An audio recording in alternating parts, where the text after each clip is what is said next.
ये उसके बयानिए के नीचे। बात तो ये है। तो अगर कौम का ये फैसला है, कौम तबाही चाहती है तो दें उनको तबाही। फिर कौम तबाह होना चाहती है तो आप किस तरह रोक सकेंगे? चीमा साहब, मेरा ये क्वेश्चन है, एस्टेब्लिशमेंट से क्वेश्चन है कि अगर कौम कहती है कि हमने तबाह होना है तो आप किस तरह रोक सकेंगे? ताड़ साहब, ये हर जगह ओथ ले रहे हैं लोगों से और कह रहे हैं कि मेरा साथ जरूर देना, मेरा साथ ना छोड़ना, जिधर जाते हैं हाथ खड़ा कर लेते हैं। क्या इनको खतरा है लोग नहीं आएंगे, या कि ये अपना कल्ट पैदा कर रहे हैं? ताड़ साहब, नहीं, कल्ट तो पैदा हो चुका है। जिस तरीके से वो इन्होंने मजहब का कार्ड देखे ना, नया पाकिस्तान का नाम भी नहीं लेते। अब वो सिर्फ अमर बिन मारूफ का बात करते हैं। वो कहते हैं कि जिहाद है, ये सियासत नहीं है। और जिस तरीके से हल्फ ले रहे हैं लोगों को, असल में जो इनका इंटेंशन है, जो मैं आज पढ़ रहा था, इनकी इंटेंशन है कि रावलपिंडी पहुंचते पहुंचते जब तक आर्मी चीफ की अपॉइंटमेंट की समरी निकल आए, तो अगर उसके बाद हम 1,00,000-1,500 बंदा इकट्ठा करना पसंद करेंगे, करने की कोशिश करेंगे रावलपिंडी के करीब आकर। अब उसको आपके अदारे किस तरह लेना चाहते हैं, क्या करना चाहते हैं, पता नहीं। फिर मेरा मकसद या तो सब ने मिलकर इरादा कर लिया है कि पाकिस्तान को इसी तरह तबाह करना है, तो ठीक है, फिर कोई नहीं, क्या फर्क पड़ता है। 75 साल में भी यही किया, कई सकूत हुए उसमें, बड़ा कुछ हुआ। फिर अगर सबके इरादे यही हैं तो ठीक है। फिर जो एक चीज लिखी जा चुकी है, आप दीवार के ऊपर लिखी है पाकिस्तान की तबाही, अगर यही मकसूद है तो फिर आपको किस तरह रोक सकते हैं?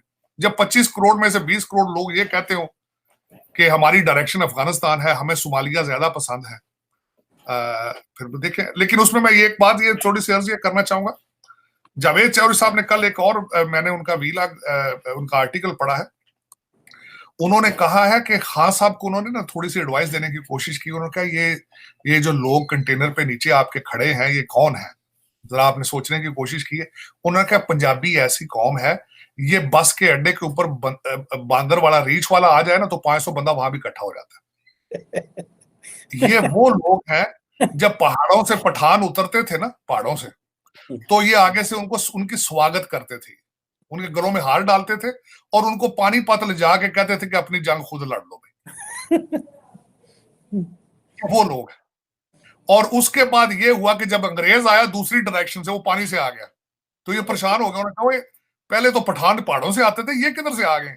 उन्होंने उनको फिर रिसीव किया और उनको ना साथ ही अफगानिस्तान के पास ले गए, उस डायरेक्शन में, आप लड़।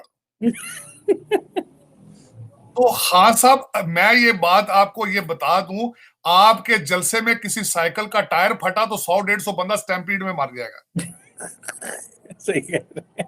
गलती से टायर फट गया, आपके ट्रेलर का टायर ही फट गया, तो मैं कहता हूं 100-200 बंदा एक दूसरे के ऊपर चढ़ जाएगा इस जलसे में। लेकिन नुकसान किसका होगा?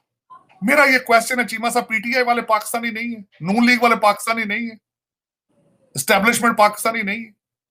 कभी किसी ने ये सोचा है कि नुकसान किसका हो रहा है? कोई परवाह ही नहीं।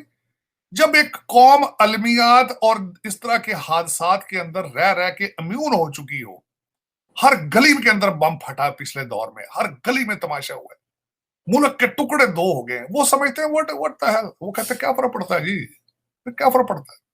मुझसे अक्सर लोग कहते हैं अफगानिस्तान भी तो है ही ना जी, सोमालिया भी खड़ा जी, की फर्क पड़ता है? तो वो चीमा साहब, हम अब मेरे ख्याल, अब this is what this nation want to see. Excitement चाहते हैं, एक्साइटमेंट के लिए जाते हैं, यहाँ पे एक्साइटमेंट ले रहे हैं। दूसरी पार्टियों को पता ही नहीं है, मेरा ख्याल है इस वक्त नून लीग और पीडीएम के जो आपके लीडर हैं, उनके तो ईमेल एड्रेस भी नहीं होंगे, उन्हें तो पता ही नहीं कंप्यूटर क्या चीज। और बिल्कुल इस वक्त मैं बता रहा हूं आपको कि कोई पार्टी यंग लोगों के साथ कनेक्ट ही नहीं कर पा रही आज। बल्कि एक आपके बड़े अच्छे एक एंकर, उन्होंने कहा कि मैं अगले दिन 20-20, 25-25 साल के लड़कों का उन्होंने सर्वे किया है। उन्होंने पूछा कि आप किसको सपोर्ट करते हैं? उन्होंने कहा जी हम पीटीआई को सपोर्ट करते हैं। उन्होंने कहा कि आप अखबार पढ़ते हैं, खबरें कहां से लेते हैं? उन्होंने जी खबरें फेसबुक से लेते हैं, अखबार का तो हमें पता ही नहीं। यूट्यूब से खबरें लेते हैं और ट्विटर से खबरें लेते हैं, और वहां पे किसकी ये जारादारी है?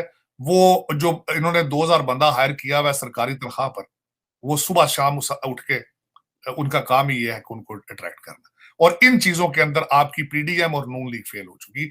ये भी एक पाकिस्तान का अलमिया है, ये भी अलमिया है। सही कह रहे हैं। उनको तो ये नहीं पता कंप्यूटर किस तरह जो है वो। अच्छा, एक इंटरेस्टिंग चीज है, मैं देख रहा था कि इस महीने जो इन्फ्लेशन है, महंगाई है, वो 26.6% है, और ये बड़ा पाकिस्तान ब्यूरो ऑफ स्टैटिस्टिक्स है। पिछले माह 23% थी, इस दफा इस महीने 26-27% हो गई है। तार साहब, इतनी महंगाई है, डबल। हम जब 9-11% होती थी, 10% होती थी, तो शोर मच जाता था पाकिस्तान में। तो 9%, 8% होती थी तो कहते चलो ठीक है यार, 11-12 भी होती थी तो लोग कहते चलो करीब करीब है। 26-27% महंगाई है। लोगों को महंगाई भूल के ये जलसे जुलूसों में क्यों लोग मसरूफ हैं? लोग सवाल क्यों नहीं करते कि महंगाई पे बात मैं करें? मैं मेरा ये क्वेश्चन है, बल्कि आपके आपके इदारों से पाकिस्तान में इस बंदे ने 55 जलसे किए। हर जलसे का भी 2 करोड़ अगर बिल आए तो वो पैसा कहां से आया? ये सारा ड्रामा आज जो चल रहा है, पैसा आग की तरह वहां पे जलाया जा रहा है। ये देगे खर्चे, ये कहां से आ रहा है सारा कुछ? ये कहां से आ रहा है? कोई है माई का लाल जवाब दीजिए। और दूसरा मैं कहता हूं, ये आज जो इनको जो खुली छुट्टी दी है, टीएलपी के साथ आपने ज्यादती की है। उनके लिए कानून कुछ और है। उनको दहशतगर्द तंजीम आपने करार दे दिया था दिनों में, घंटों में। वो सुतेले हैं, ये आपका अपना है। बातें तो यही वो ये अमरबार में बिल मारूफ कर रहा है, वो भी यही कह रहे थे। वो कहते थे फ्रांस का बंदा निकालो क्योंकि उसने हमारी बेइज्जती कर दी है। ये बंदा कहता है कि ये जिहाद है।